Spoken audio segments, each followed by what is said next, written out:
pick up again. Yes, That he's, so you have the the judge at one point, doesn't he, in one of the hearings, turn to Mitchell and say, "Why didn't you throw?" Didn't he? There was a source of a controversy because didn't Judge Sirica say something to Mitchell? Why didn't you, if you had only thrown him out of your office? yeah. I don't recall that precisely, but it may have happened. I know that was certainly something the judge said to me. Mm-hmm. He said, "Why didn't he? Why didn't he throw him out? Why would he hear such a harebrained, illegal matter and not realize he had a nutcase," as I think the way he said it, on his hands, and get rid of the man. Certainly not approve anything that he was talking about, let alone keep him on. But he apparently got some okay on that third time around with his more limited proposal, and he got the Howard Hunt, and Howard Hunt recruited the Cuban Americans, and they went into those Watergate offices of the DNC and put some listening devices on a phone or two and hidden around in the room. And they did intercept for about 2 weeks different conversations and communications at their listening posts across the street in the Howard Johnson Hotel. But some of them didn't work. Some of the eavesdropping bugs didn't work, and so they went back a second time to try to replace or repair those, and that's when they were caught. Did the judge find Magruder was an important witness in explaining Mitchell's role? Because Mitchell denied ever Any approving of that, right. any of it. But Magruder was a problematic witness, wasn't he? Because his story kept changing. Well, he was very credible on the witness stand in the first trial. It turned out he was committing perjury. He was lying on the witness stand, and he was the main, as I look back on it now, probably the main source for the judge's unease about people not telling the truth in his courtroom. But both he and I believed Magruder. The judge and I both thought he was telling the truth. We thought it was someone else who was lying. It turns out it was Magruder, and not the only one, but a primary witness who perjured himself. But his credibility, his appearance, everything about him seemed to say he's not the one. He's telling the truth. So, but you said that he was the source of Judge Sirica's unease. Well, I'm saying not that the judge was uneasy about him, but I'm saying the fact that he was committing perjury and the judge sensed somebody was committing perjury. But he thought it was somebody We else. didn't think it was him. We just thought someone was. And you weren't right about the other one? No. No, I think Hugh Sloan, was that right? Was Yes. one of the witnesses. The judge thought it might have been him or someone else, but it was really Magruder. Well, but Sloan was actually told to lie by Magruder told him to lie. Yeah. Did he? I can't remember going back on whether he did in fact follow that counsel or not, but in any case, he was somebody the judge was a little suspicious of, but nobody was suspicious of Magruder. You have 7 indictments. It's March 1974. Mm-hmm. You now have a new trial.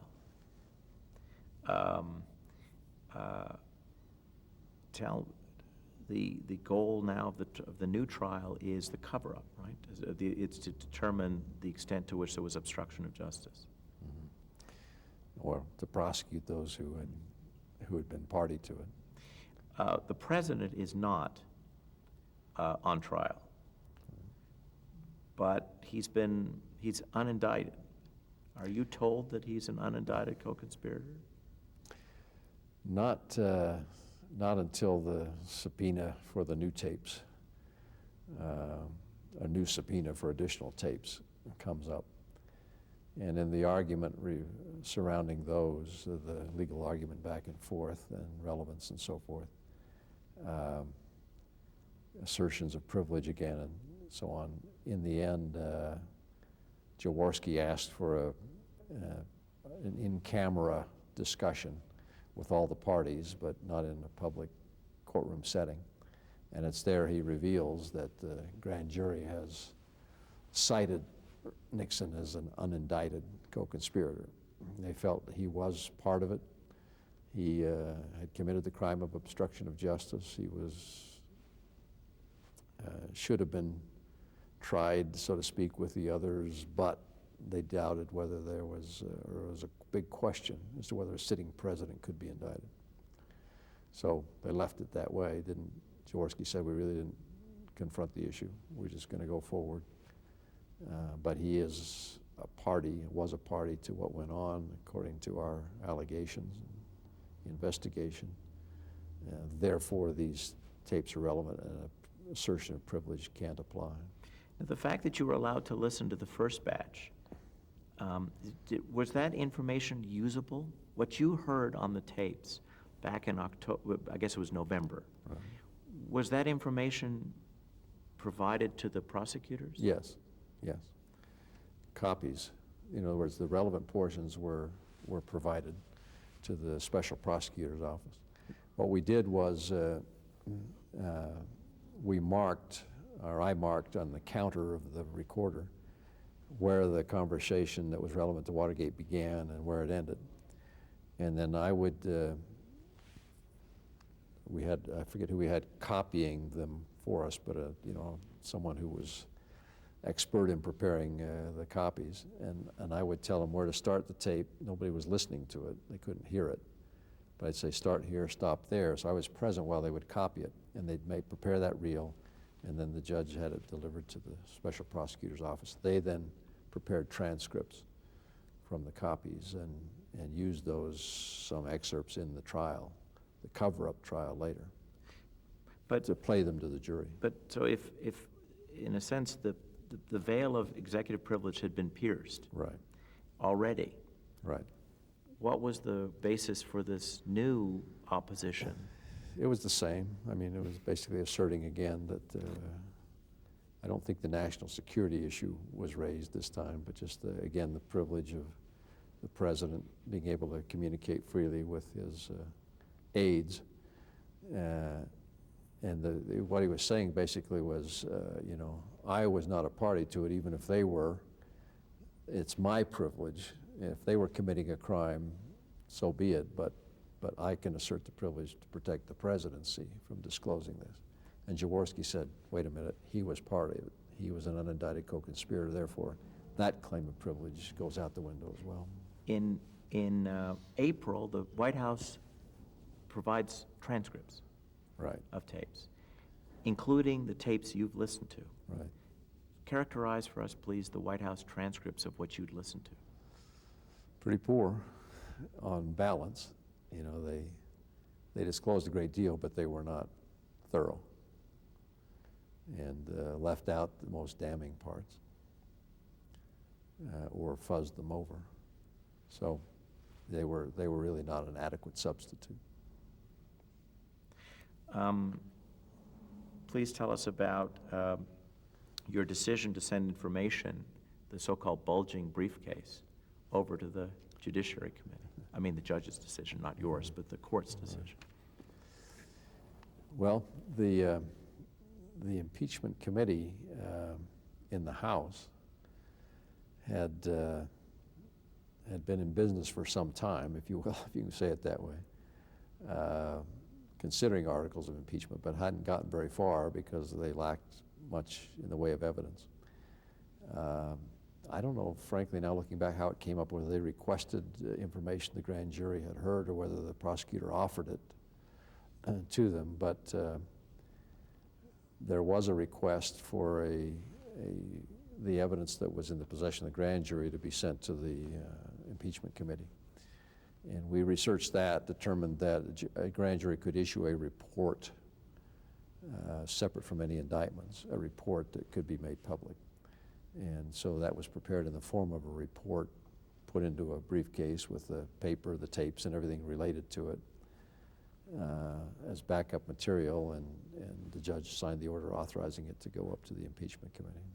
So, in fact, the first tapes that the impeachment committee received came from your court. That's right, from the grand jury. And those would have been the first 9.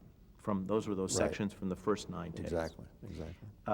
Tell us about reaching the decision regarding the second subpoena. That, in contrast to the first, seemed almost old hat. You know, once that ground had been broken and the precedent had been set and sustained by the Court of Appeals,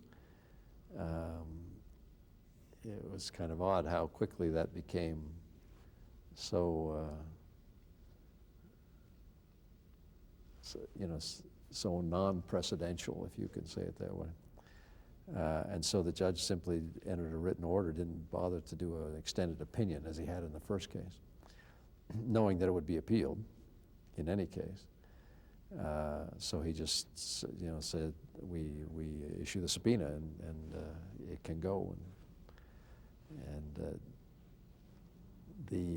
Leon Jaworski, as you recall, requested that it go directly to the Supreme Court on appeal. The parties agreed, and the court agreed to hear it, so they could skip that interim step in the interest of time. And it was then heard, of course, by the Supreme Court. Tell us about the judge's concerns when he heard that the Supreme Court would be hearing, or was he confident that he'd be sustained? He wasn't confident he'd be sustained, but he was glad that it was going to get resolved at that point. He had never been content with the process having been interrupted, if you will, the first time, and that the Supreme Court did not get to opine on it. He felt that was a bit of a travesty, whichever way it had gone. But he was very happy it was going to get heard. He felt like it probably would be sustained, but at least he wanted it to be resolved. And then you get the opinion and the decision. The 8-0 decision. Yes. Well, he felt vindicated, the judge did. It removed all doubt, certainly. As I said earlier, when he signed that first order saying this subpoena, we enforcing the subpoena, ruling against the president, demanding the production of the tapes, the first time around, and I told you about that pause where before he signed his name, when he was reflecting on all the potential consequences. He had really gone out on a limb. He felt like he'd gone out on a limb. And he could just as well have had his head handed to him on a platter as been honored as someone who did the right thing and was sustained by the Supreme Court. He didn't know which way it was going to go, and didn't really have a feel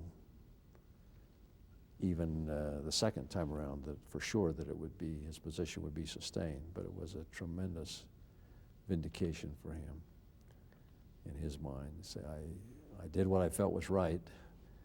I was prepared to suffer the consequences, but to have the Supreme Court say I was right, it really was a sweet moment for him. Not, against anybody, not against Nixon, not a vindication of him versus somebody else. It was just, I have done the right thing and been recognized that it was the right thing.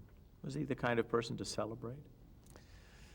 No, not in any ostentatious way, but it gave him a lot of peace, and he was a happy man. What was it like to listen to the June 23rd, 72 tape, which you got by August 8th, I think August 6th of 74? Well, it's interesting. There's been some talk in the press about whether there was, quote, a smoking gun in this new round of tapes. People still weren't aware of what was really in the March 21st tape, which is a big enough smoking gun. But when we heard that June tape, which had been recorded just days after the break-in, and the president had consistently said, I didn't know about it, I didn't know about it, I didn't know till John Dean came the next year, anything about what was going on. And then this proves that he knew about it days afterward. He was drawn into it and participated. The judge said, as we listened to it, well, there is the smoking gun.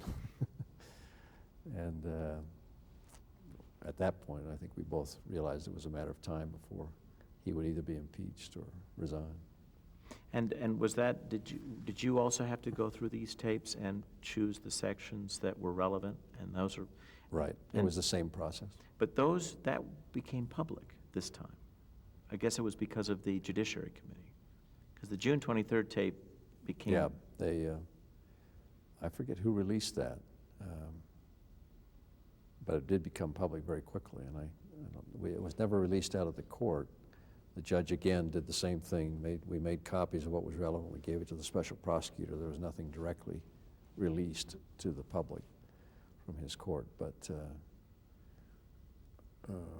transcripts again were prepared by the special prosecutor's office. Some of it was played at trial.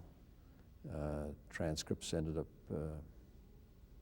I don't know if they were ever published. Were they the prosecutor's transcripts? I don't know if they ever have been published. No, but, they were the basis for some work that scholars did later. Yeah. Tell us, please, where you were when the president resigned. What do you remember of the day the president left office, actually, the 9th of August?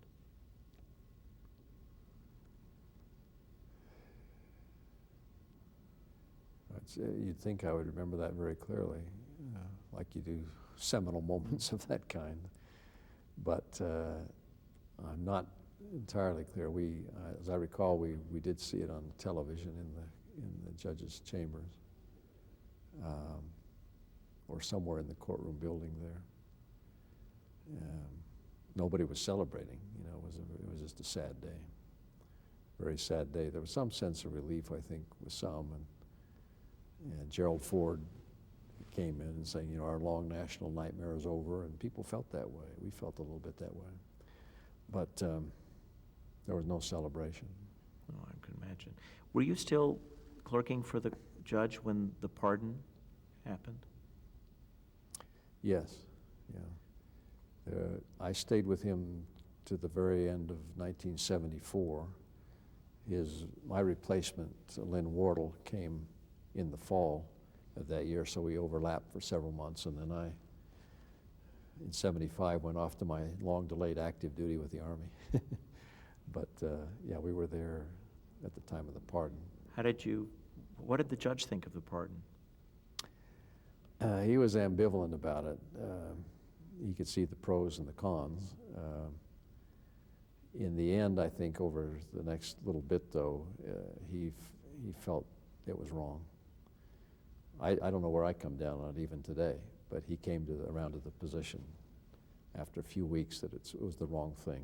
It was just not fair that the president hadn't stood trial or in other ways answered for what had happened after his resignation. But my conversations with him since that time, he felt it was a mistake. What effect did it have on the cases against Haldeman and Ehrlichman, the other men who had been indicted in March of '74? Well, I don't think it did in the end have much effect. He thought it might. You know, he thought this would affect that trial, and that a jury would be more inclined to say, well, why put them in jail or convict them if the top fish has been let go? In the end, it appears the jury didn't see it that way, and they just evaluated who was before them and made their decision. But he worried that it would have some effect on the trial more than it did.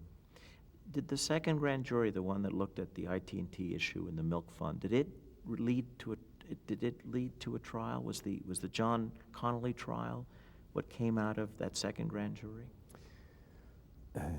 I don't recall specifically. I think there were some incidental matters there. The judge didn't handle them. They were done in other courts or with other judges, but I don't recall. Most of that came after I had finished. Did the system work? I believe it did. I really believe it did. When I started with the judge and Watergate was initially underway, and we saw people who had been lawyers, had engaged in criminal activities, I started thinking, I wonder if I've chosen the right profession. But as I watched others representing both sides, you know, all parties, we mentioned Cox and Wright on both sides of that issue, and others in the trial setting, Jim Neal and John Wilson and Bill Hundler, all these others. I became very proud of the legal profession and what lawyers, honest, good lawyers can do to advance the public interest, and did in this case. And a lot of people were, it seemed to me, in government with altruistic motives. They were there to serve. They were public servants. And that's what they wanted to do, and that's what they did. And they didn't have ulterior motives, and they were honest. And I came away feeling much better, frankly, about our government, as it was then, certainly, and the system of government and the Constitution and people in general. I just thought we came through a crisis because of that.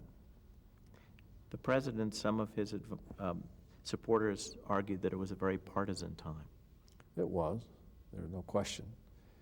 And there are people who saw Richard Nixon as inherently evil, you know, so almost like he was some being from another planet that descended and there was nothing good about him, and he just came in and did bad things. And I don't see it that way. I think he was a man of great talent, great ability, with significant accomplishments to his credit, and unfortunately a man who would not always stand by principle come what may.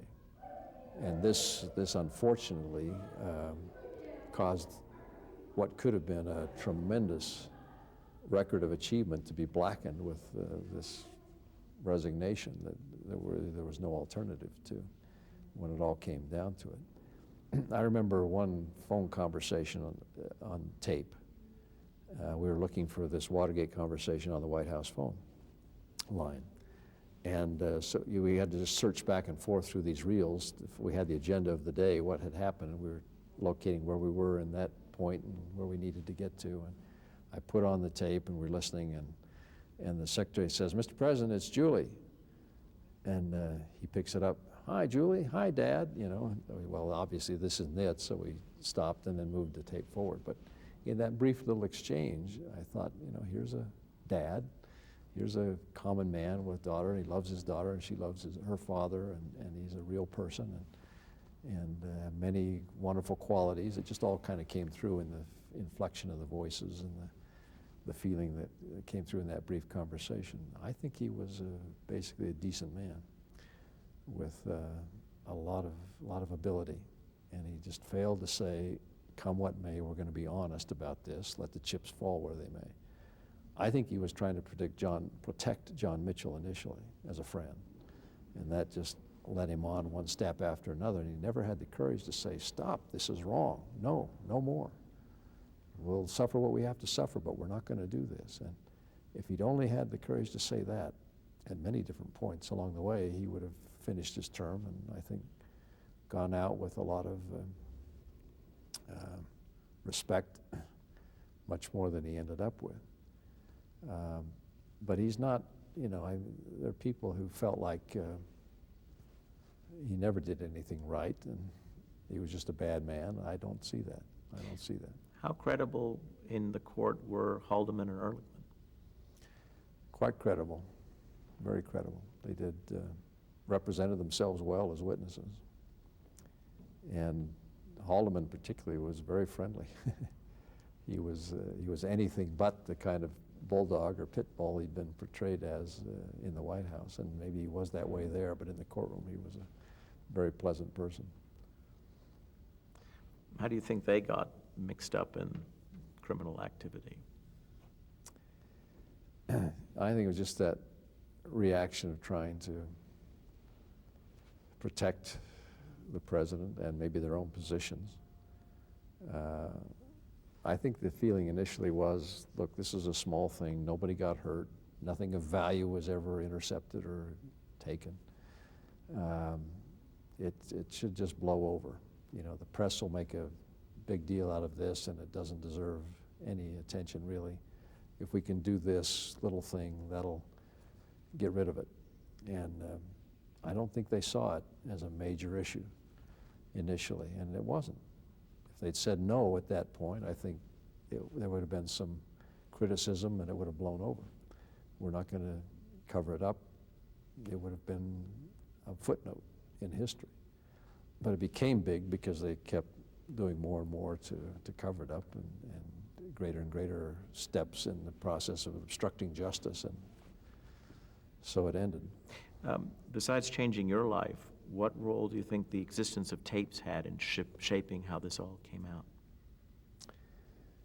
I think they were the crucial element. Before that, you had John Dean, and it was a credibility contest between him and the President of the United States. I don't know how it would have ended up. With the tapes, there was no doubting, no way to argue with what was there, and that was it. They really made the whole difference in this. Did you stay friendly with the judge through the rest of his life? Did you stay in touch? I did. I moved on later to Tennessee and didn't have a frequent contact with him, but we got together as often as we could and had a very wonderful, almost family-like relationship, I think, throughout his life. And I was honored when the family asked me to speak at his funeral mass. How did this experience shape you? Well, it was an unusual way to start a legal career, and it certainly was a maturing experience. I think I was in my 20s when this happened. I learned a great deal just from seeing some of the best and some of the worst. I think it's been an influence in all I've done ever since. I just learned tremendously. It was a second legal education. Tell us, to end this, the little thing that Judge Sirica said to you when he came to you and said this is an experience that... Yes, somewhere in all of this, when we were chatting once, he said, I hope you appreciate this. He said, not many law clerks get an experience like this. And then the judge paused a moment and he said, I guess not many judges do either. It was a unique experience for him as well, and frankly, I'm glad it came at the time it did in his career, that he became a senior judge after that and could basically retire. There just was nothing, there was no encore after that kind of an experience. What did he say to you when he was named Time Man of the Year in 1973? He was surprised. Frankly, he really was surprised, and he was honored. He did feel deeply honored by that. It was a high point. It was very much a high point in his life, and he received that honor. He welcomed it. He still couldn't quite believe it had happened, but he was gratified. Elder Christofferson, thank you for your time. This has been My wonderful. pleasure. Thanks. Thanks a lot. Thank This you. is very helpful. Thank you, gentlemen. Sorry. Well, you got a lot of editing.